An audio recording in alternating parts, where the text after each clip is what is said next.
Wow! Seriously, so short? Oh, wait.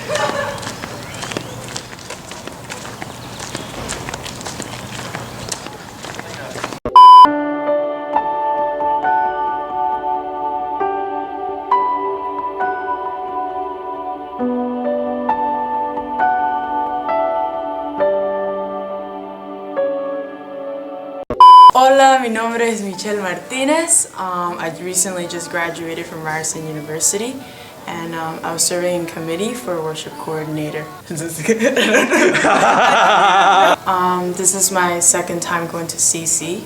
I guess one of the motivating factors that led me to come back again was that, I guess reading through the theme of this year, I was reading through one of the lines that was saying, how do you see the world? Do you see the world in darkness, or do you see the world with Jesus' light, if there's hope in it? And to be honest, I would say this past year I've been struggling with that, to see beauty in life. And I think that's one of the things, it's kind of sad. Like, it's sad to know that I can't find any beauty in life because of just seeing, I'm just seeing a lot of brokenness and a lot of suffering around me, and it's really hard. And I guess coming to CC, one of the expectations is that just coming with an open heart, just asking the Holy Spirit to speak to me and teach me once again what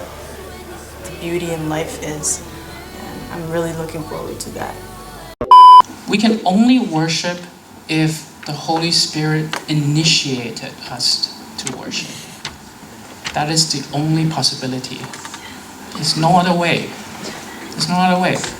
And of course, the Spirit of truth will always lead us to the one true God. As I was preparing last night, I thought about this passage for a very long time. But as I was going through my notes last night, and as I was preparing, I had a real spiritual struggle. It's like, David, do you believe it? And the spiritual struggle is, I was paralyzed in a way, because as I was preparing it, I was so aware of my own thirst. I was so aware of how thirsty I am. Memories from before flash back to me. It all comes to me, and I'm so aware of my own thirst, of my own longing to be loved, of my own longing to have approval from others, to be liked. I was paralyzed. And the question that posed to me is, David, do you believe it? Do you really believe it? Do you know the gift of God? Do you know who that is giving this gift to you? It was a long struggle. I cannot sleep. It was very painful, even up till this very moment I'm speaking about it. We have way too small a view of what the gospel is. There's certain life circumstances that will always be a guidance in my life. And there's one particular incident that helped illustrate what this gift is.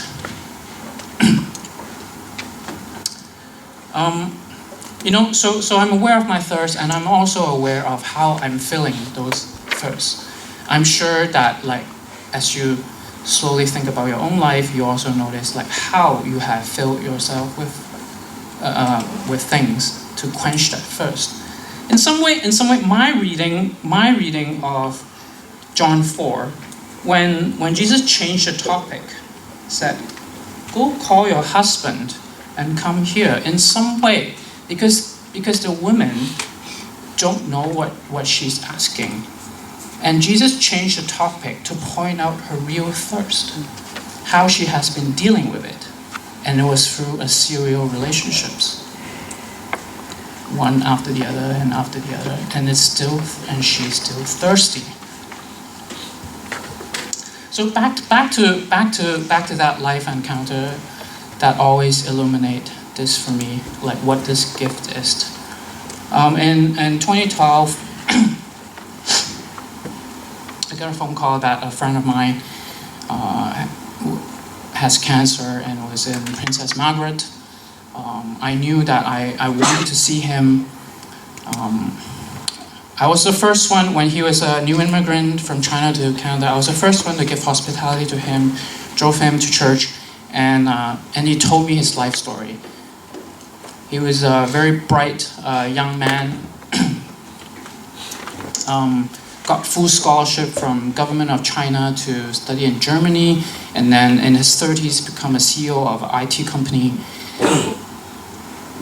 And then he come to Canada, leaving all that behind, and he told me life story is, and become a general laborer. He can't deal with the corrupted life and the damages to his marriage and family. He's constantly being challenged in ethical boundaries. He can't stand that anymore, and he quit everything and come here, become a general laborer. And he worked himself way back up to be a consultant, but at that point, all of a sudden, tragedy struck. Like he was in his 40s, and he has cancer. So, and I went to the hospital, Princess Margaret. And his wife was there. I don't know what to say. And we start talking about my niece and nephew, which is endlessly interesting topic to talk about.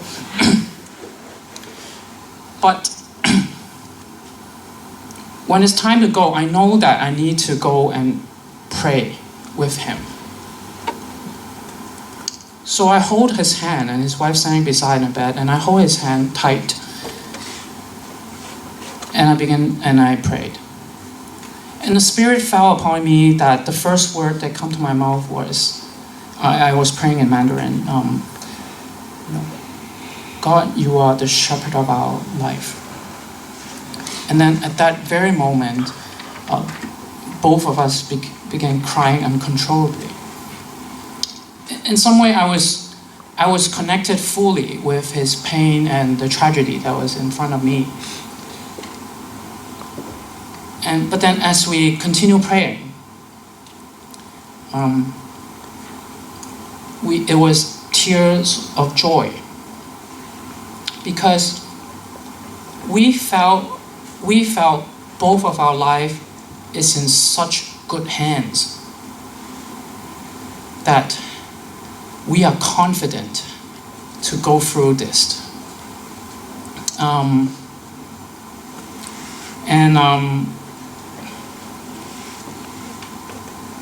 It was a very strange feeling to me. I've never quite felt like that before. But I felt so secure and peaceful from within that at that moment, only Jesus mattered, nothing else. Not the cancer, not human tragedy, just Jesus.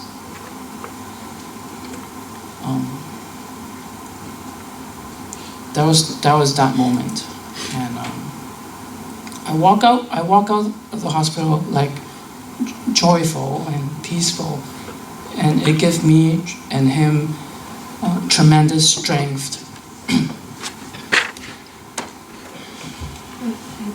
Because this gift of God trumps everything in our life. This gift of God trumps cancer and the greatest human tragedy. Today we had an opportunity to just go outside and I guess have a quiet time and reflect on the second session, and I think through that walk it was really, really nice in that, we're walking through the forest and you see all this creation around you, and going back to what I was saying earlier about how it was very hard to see the beauty in life, and God was really revealing to me that, the beauty in life is where He's at and where He's present. And He really showed me that through, I guess, through songs and through worship at CC. And really, it's interesting because one of the sessions we talked about how Jesus was tired, and yet He still chose to do the work that He needed to do. And through this experience, actually, this past year, as I was serving in committee, there were many times where, we were praying for opportunities to happen. We were praying for, opportunities that, new people would come in and get to know God, and that He would be glorified in it. And one of them was really for Coffee House. We were praying that, whether it be people passing by and hearing the worship songs, or being curious about what CCF is about, what CCF is about. And I think through the prayer meetings that we had, we really saw how God was moving, because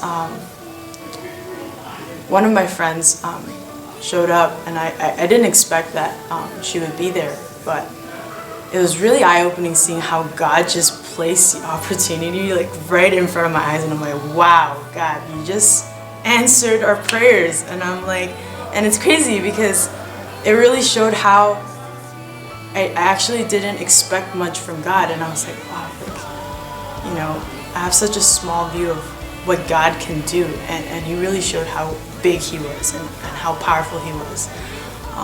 And through that, there were many moments where throughout the year, when you're extremely tired and you're just bogged down by all the school, maybe family situations and friendships, that's when opportunities come. That's when the chance comes for you to really share that love that God has shown you. And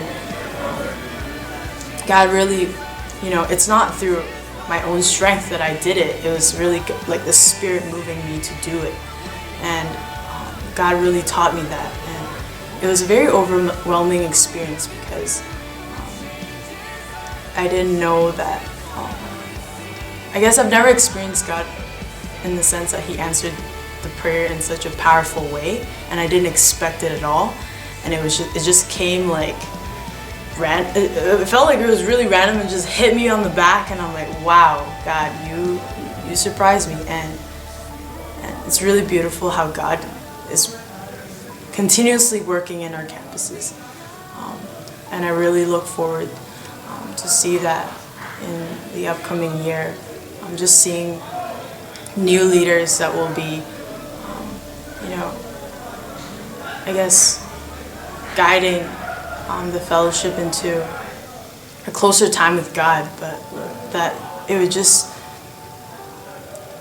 that they would continuously grow closer to Him and know that the Spirit is very important. And without God moving through it, it can't be done. The rules for this game is simple. This is, if you get hit, you're out. Okay? There's no such thing as resurrection in this game. You do not get resurrected in this game at all. Sure, Irving, I'll keep it. All right. Watch out. One guy can hit. All right, protect the team. Back up.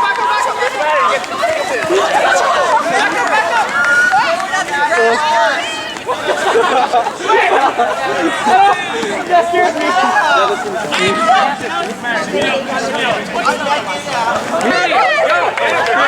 Hey, let's go, Chris!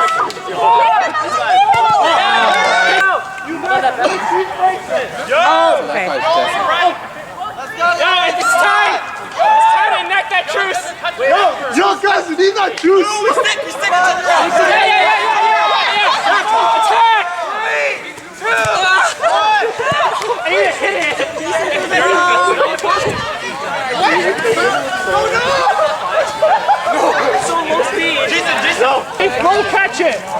Whoa! Oh, catch that.